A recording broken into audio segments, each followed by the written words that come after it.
Hello viewers, আপনারা দেখতে পাচ্ছেন আল্লাহু সত্তর। এটা অন্য কোথাও নয়, আমাদের চাঁদপুর জেলায় বাইতুল আমিন রেলওয়ে জামে মসজিদের সামনে গোল চত্বরে অবস্থিত তৌহিদি জনতার চত্বরে এই কারুকার্যটি নির্মাণ করা হয়েছে।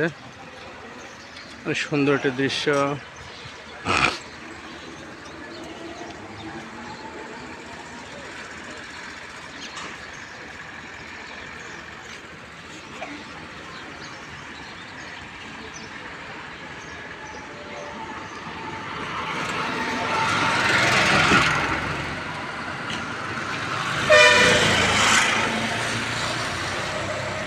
বেশ সুন্দর এই আল্লাহু সত্তর দৃশ্যটি চাঁদপুরের গোল চত্বরে অবস্থিত।